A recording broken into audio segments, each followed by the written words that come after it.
എല്ലാ സഹോദരങ്ങൾക്കും ഉഗാണ്ടയിലെ ഒരു മലയാളിയുടെ കുടുംബത്തിലേക്ക് സ്വാഗതം. ഇന്ന് ഞങ്ങൾ താമസിക്കുന്ന ഉഗാണ്ടയിൽ ഞങ്ങളുടെ വീടിനടുത്ത് നിന്ന് ഒരു 30 മിനിറ്റ് യാത്ര ചെയ്താൽ എത്താവുന്ന ഒരു സ്ഥലം. അവിടെ ഒരു പുതിയ റിസോർട്ട് തുടങ്ങിയിട്ടുണ്ട്. അവിടെ പോയതാണ്. അപ്പോൾ അവിടെ ചെല്ലുമ്പോൾ തന്നെ ആദ്യം ഒരു ആവക്കാഡോയുടെ മരം നിൽപ്പുണ്ട്, നിറച്ച് കായ് പിടിച്ചിട്ട്. അതാണിപ്പോൾ നിങ്ങൾ കണ്ടത്. വളരെ ഭംഗിയായി ചെയ്തിരിക്കുന്ന ഒരു റിസോർട്ടാണ്. ഇതിൻ്റെ പണിയെല്ലാം ഒന്നും പൂർത്തിയായിട്ടില്ല, കുറച്ചൊക്കെ പെൻഡിങ്ങിൽ കിടപ്പുണ്ട്. ഇവരുടെ കാർ പാർക്കിങ് അങ്ങനത്തെ സംഗതികളൊന്നും ആയിട്ടില്ല.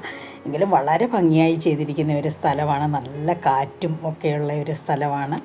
അപ്പോൾ ഇവരിങ്ങനെയുള്ള സ്ഥലങ്ങളിലാണ് റിസോർട്ട് ചെയ്യുന്നത്. അതിപ്പം ഒരുപാടുണ്ട് കേട്ടോ. അത് ഇന്ത്യൻസിൻ്റെ ഒന്നും അല്ല. ഇതിപ്പം കാണുമ്പോൾ നിങ്ങൾ ആണെങ്കിലും വിചാരിക്കും ഇതൊരു ഇന്ത്യക്കാരൻ്റെ ആയിരിക്കുമെന്ന്. ഒരിക്കലും അല്ല കേട്ടോ, ഒരു ഉഗാണ്ടക്കാരൻ്റെയാണ്. ഇവരുടെ പെയിൻറ്റിങ്ങും കാര്യങ്ങളും ഒക്കെ വളരെ ഭംഗിയാണ്. വളരെ നീറ്റായിട്ടാണ് ചെയ്തിരിക്കുന്നത്. കുറച്ച് ദിവസമേ ആയിട്ടുള്ളൂ തുടങ്ങിയിട്ട്. എല്ലാ വർക്കുകളൊന്നും തീർന്നിട്ടില്ല, എങ്കിലും നിറച്ച് പച്ചിപ്പും ചെടികളും മരങ്ങളും ഒക്കെ ആയിട്ട് റോഡ് സൈഡിൽ ഹൈവേയുടെ അടുത്ത് തന്നെയാണ്. പിന്നെ ആൾക്കാർക്ക് വന്ന് താമസിക്കാൻ പാകത്തിന്. ഇവിടെ ബിസിനസ് ആവശ്യങ്ങൾക്കൊക്കെ ആയിട്ട് ഒരുപാട് ഫോറിനേഴ്സ് വരാറുണ്ട്. അപ്പോൾ അവർക്കൊക്കെ താമസിക്കാൻ പാകത്തിന് ഉള്ള 1-2 ബിൽഡിങ്സ് ഫുള്ള് തീർന്നിട്ടുണ്ട്. അപ്പം വണ്ടിയൊക്കെ അവിടെ സൈഡിലൊക്കെ ആയിട്ടാണ് നമ്മൾ പാർക്ക് ചെയ്തിട്ടേക്കുന്നത്. കാരണം അകത്തോട്ട് കയറ്റിയിടാനുള്ള പാർക്കിംഗ് ഏരിയയുടെ പണിയൊക്കെ നടക്കുന്നേ ഉള്ളൂ. അപ്പോൾ ഈ കുട്ടിയാണ് ഈ ആൾക്കാർ താമസിക്കാനായിട്ട് വരുന്നവരുടെ അടുത്ത് റൂം കൊണ്ട് കാണിക്കാനും ഒക്കെ ആയിട്ട് നിൽക്കുന്നത്. പക്ഷെ അവളോട് ഞാൻ പേര് ചോദിച്ചപ്പോഴത്തേക്ക് അവൾ പറഞ്ഞത് നവമി എന്നാണ്. എനിക്ക് ഭയങ്കര ഇഷ്ടമായി. അപ്പോൾ ഇത് റോസ്മേരിയാണ്. എല്ലാവരും ഒക്കെ ഇപ്പോൾ കണ്ടിട്ടുണ്ടാകും റോസ്മേരി ഇതൊരൊറ്റ ചെടിയാണ്. ഇതിൽ നിന്ന് ഞാൻ കുറച്ച് വലിച്ചൊക്കെ പറിച്ചായിരുന്നു കേട്ടോ. അന്ന് എങ്ങനെയൊക്കെ പറിച്ചിട്ടും അത് നന്നായിട്ടൊന്നും വരുന്നില്ല. അതാണ് ആ സ്ഥലത്തൊക്കെ ഒരു ഗ്യാപ്പൊക്കെ കാണുന്നത്. അപ്പോൾ നല്ല ഭംഗിയായിട്ട് നിന്നാൽ ഞാനത് കുറച്ച് കണ്ടപ്പോൾ വലിച്ചൊക്കെ പറിച്ചെടുത്തത്. പിന്നെ ആ കൊച്ചു നവമി വന്ന് കുറച്ച് പറിച്ച് തന്ന്. നല്ല സ്മെല്ലാണ് ഇതിന് കർപ്പൂരം പൊടിച്ച് വെച്ച് കഴിയുമ്പോൾ ഉള്ള ഒരു സ്മെല്ലുണ്ടല്ലോ, അതാ. ഇത് ഉണക്കിയിട്ട് പൊടിച്ച് നമ്മൾ ഓയിലിനകത്ത് കാച്ചി തലയിൽ എണ്ണ തേച്ചാലൊക്കെ നരയ്ക്കൊക്കെ നല്ലതാണ് കേട്ടോ. നരയ്ക്കുന്ന മുടികൾക്കൊക്കെ കുറച്ചൊരു കളർ മാറ്റത്തിനും ഒക്കെ നല്ലതാണ്.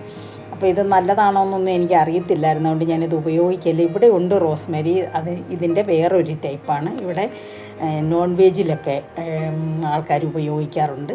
അത് തന്നെയാണിത്. പക്ഷേ എനിക്ക് തോന്നുന്നു ഒരു ശകലം വ്യത്യാസമുള്ളതുപോലെ എനിക്ക് തോന്നുന്നുണ്ട്. ഇതും അതേപോലെയാണ്, നല്ല സ്മെല്ലൊക്കെ ഉള്ളതാണ്. അപ്പോൾ ഇത് ഒരുപാട് സ്ഥലം ഇവരെടുത്തിട്ടിട്ടുണ്ട്. ഇങ്ങനെ താഴോട്ട് ഇവർ ബെഞ്ചുകളും ഒക്കെ പണിഞ്ഞുകൊണ്ടിരിക്കുന്നതേ ഉള്ളൂ. ഇതിനൊന്നും പണിയൊന്നും ആയിട്ടില്ല.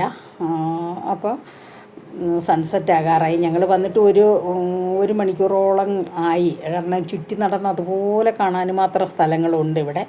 ഇവരിങ്ങനെയാണ് ബിൽഡിങ് തീരുന്നതിന് മുമ്പ് കുറേ മരങ്ങളും ചെടികളും ഒക്കെ വെച്ച് പിടിപ്പിക്കുക. അത് ഇവരെ നല്ല യുഗാണ്ടക്കാരെല്ലാം അങ്ങനെയാണ്. നമ്മുടെ കൂട്ട് ഒരു കെട്ടിടമൊക്കെ പണിയാൻ തുടങ്ങുവാണെങ്കിൽ ഫുള്ള് മരങ്ങളങ്ങ് വെട്ടിക്കളഞ്ഞിട്ട് അല്ലേ നമ്മൾ ചെയ്യുന്നത്. ഇവരങ്ങനെയല്ല. ഇവർ ഫുള്ളും ആ മരങ്ങളെ സംരക്ഷിച്ച് നിർത്തും. നോക്കി നിൽക്കുകയാണ്. ഈ പേരച്ചെടി ഫുള്ളും അങ്ങോട്ട് ഒരു കമ്പ് പറിഞ്ഞങ്ങ് വീണത് നിറച്ചും പേരയ്ക്കയാണ്. അപ്പോൾ അതിൻ്റെ ഭാരം കൊണ്ടായിരിക്കും ഈ കാറ്റും കൂടെ വന്നപ്പോൾ. അപ്പം ഞാനത് പോയിട്ട് 2 എണ്ണം എടുത്തപ്പോൾ ഇതുപോലെ വാടിയതാണ് എടുത്തത്. അപ്പോൾ അവിടെ ജോലിയുള്ള ഒരാൾ ഓടി വന്നിട്ട് അത് വേണ്ട, ഞാൻ വേറെ പറിച്ച് തരാമെന്ന് പറഞ്ഞിട്ട് പറിച്ച് തരുന്നതാണ്. എന്നിട്ട് വേറൊരു ബൗളിൽ കഴുകി കൊണ്ടുവന്ന് നൈഫുമായിട്ട് തന്ന്. നല്ല മധുരമുള്ള നല്ല ടേസ്റ്റുള്ള പേരയ്ക്ക. അപ്പം നാട്ടിലും ഇതിനെ ആഫ്രിക്കൻ പേരയ്ക്ക എന്ന് പറയുമായിരുന്നു, ഈ അകം ചുമന്ന പേരയ്ക്കയ്ക്ക്. ഇതൊക്കെ ആവക്കാഡോയാണ്. ആവക്കാഡോ ഇവിടെ റോഡ് സൈഡിലെല്ലാം കാണും. ആവക്കാഡോ നമ്മുടെ നാട്ടിലൊക്കെ ഇത് കണിക്കൊന്ന നിൽക്കത്തില്ലേ, അതുപോലെയാണ് ഇവിടെ ആവക്കാഡോ നിൽക്കുന്നത്. അപ്പോൾ ഇവിടെ ഈ കുട്ടികളൊക്കെ ആണെങ്കിലും ഇവിടുത്തെ ജോലിക്കാരാണെങ്കിലും നമ്മളങ്ങ് ചെല്ലുമ്പോൾ അവർക്ക് നല്ല സ്നേഹമാണ് കേട്ടോ. നല്ല സ്നേഹത്തോടെയാണ് നമ്മളോട് പെരുമാറുന്നത്. അപ്പം നമുക്ക് വീണ്ടും അവിടെ ചെല്ലാൻ തോന്നും എന്നും പറഞ്ഞ് എല്ലാവരും അങ്ങ് ഭയങ്കര സ്നേഹമുള്ളവരാണെന്നൊന്നും അല്ല ഞാൻ പറയുന്നത്. അപ്പോൾ സൺസെറ്റ് ആയിട്ടുണ്ട്. അവരുടെ രൂപവും കളറും ഒക്കെ കാണുമ്പോൾ നമുക്ക് തോന്നുകയോ ഇവർ ഭയങ്കരന്മാരാണെന്ന്. ഭയങ്കര ക്രൂരമായ സ്വഭാവമുള്ളവരും ഒക്കെ ഉണ്ട്. എല്ലാവരും അങ്ങ് അത്ര നല്ലവരാണെന്നൊന്നും അല്ല പറയുന്നത്. ഈ പെൺകുട്ടിയാണ് സെർവ് ചെയ്യാനൊക്കെ നിൽക്കുന്നത് കേട്ടോ. നല്ല സ്വീറ്റായിട്ടുള്ളൊരു വർത്തമാനമൊക്കെ ആയിട്ട്. ഇത് വരുന്നതേ ഡാൻസും ഒക്കെ ചെയ്ത് വരുന്നത്. അത് നമ്മളുടെ അടുത്തേക്കൊന്നും വന്നതല്ല. അവൾ വേറെ ആൾക്കാർ താമസിക്കുന്നുണ്ടല്ലോ പിറകിൽ, അവരുടെ അടുത്തേക്ക് പോകാൻ വന്നതാണ്. പക്ഷേ നമ്മളെ കണ്ടപ്പോഴത്തേക്കും നമ്മളെ ഒന്ന് വിഷ് ചെയ്യാനായിട്ട് വരുന്നതാണ്. അതാണ് ഇവരുടെ ഒരു പ്രത്യേകത.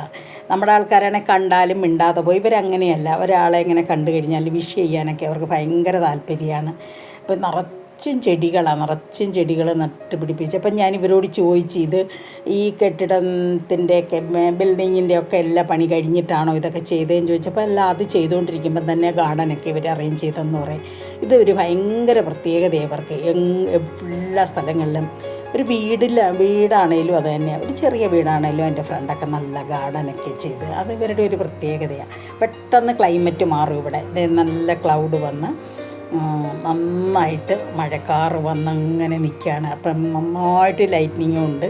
അപ്പോൾ ഈ വണ്ടി വരുന്നത് ഇത് നേരെ ജിഞ്ച കമ്പാല അങ്ങനെ പോകുന്നതാണ്. ഞങ്ങൾ ഓപ്പോസിറ്റ് സൈഡിലേക്കാണ് പോകേണ്ടത്. നമ്മൾ അവിടുന്ന് ഇങ്ങോട്ട്, ഇപ്പോൾ ഈ വണ്ടി വരുന്നില്ല, അവിടുന്ന് ഇങ്ങോട്ടാണ് വന്നത്. ഇനി തിരിച്ച് ഞങ്ങൾക്ക് അങ്ങോട്ടാണ് പോകേണ്ടത്. അപ്പോൾ ഇവിടെ ഇന്ത്യൻ ഫുഡൊന്നും ഇല്ലയെന്നവർ പറഞ്ഞു. കാരണം ഇന്ത്യൻ കുക്കൊന്നും വന്നിട്ടില്ല. അടുത്ത പ്രാവശ്യം നമ്മൾ വരുമ്പോഴത്തേക്കും ആകുമെന്നാണ് പറഞ്ഞത്. അപ്പം ഉഗാണ്ടക്കാരുടെ കൂടെ ഇന്ത്യക്കാർ ജോലി ചെയ്യുമോ എന്നൊക്കെ ചോദിക്കും. ഒരുപാട് പേരുണ്ട്. ഇവരുടെ ഒരുപാട് പ്രസ്ഥാനങ്ങളിൽ ഇന്ത്യൻസ് ഒരുപാട് ജോലി ചെയ്യുന്നുണ്ട്. ഇവിടെയുള്ളവർ പൈസക്കാർ, ഭയങ്കര പൈസക്കാരാണ്. അപ്പോൾ പുറത്തിരുന്ന് ഞങ്ങൾ ഭക്ഷണം കഴിക്കാമെന്ന് വിചാരിച്ചതായിരുന്നു. അന്നേരത്തേക്ക് അവർ പറഞ്ഞു മഴ വീഴുമെന്ന്. അപ്പം ഞാൻ കഴിക്കുന്ന ഭക്ഷണമാണ് ഞാൻ കാണിക്കുന്നത്. എനിക്ക് ഉഗാണ്ടയിൽ വന്നു കഴിഞ്ഞാൽ ഹോട്ടലിലൊക്കെ പോയാൽ ഞാൻ കഴിക്കുന്ന ഭക്ഷണമാണിത്. ഇത് അങ്ങനെ ചപ്പാത്തി റോളൊന്നും ഞാൻ അങ്ങനെ കഴിക്കത്തില്ല. പിന്നെ അത് ചിലപ്പോൾ ഒരു ശകലം കഴിക്കും. അപ്പം നല്ല ക്ലൗഡായിട്ടുണ്ട്. പെട്ടെന്ന് തന്നെ ഇപ്പം മഴ പെയ്യും. അപ്പം ഞങ്ങളൊരു വലിയൊരു വരാന്തയുണ്ട് അവിടെ, അതിൽ ഗ്ലാസ് ഇട്ടേക്കും. അപ്പോൾ അവിടെ ഇരുന്നാണ് ഞങ്ങൾ ഭക്ഷണം കഴിക്കുന്നത്. അപ്പം നല്ല സുഖമാണ്. നല്ല ചൂട് കാപ്പിയൊക്കെ കുടിച്ചുകൊണ്ട് അവിടെ ഇരുന്ന് ഭക്ഷണം കഴിക്കുമ്പോൾ നല്ല സുഖമാണ്. മഴ ഇതുവരെ വീണിട്ടില്ല. മഴ ഉടനെ തന്നെ വീഴും.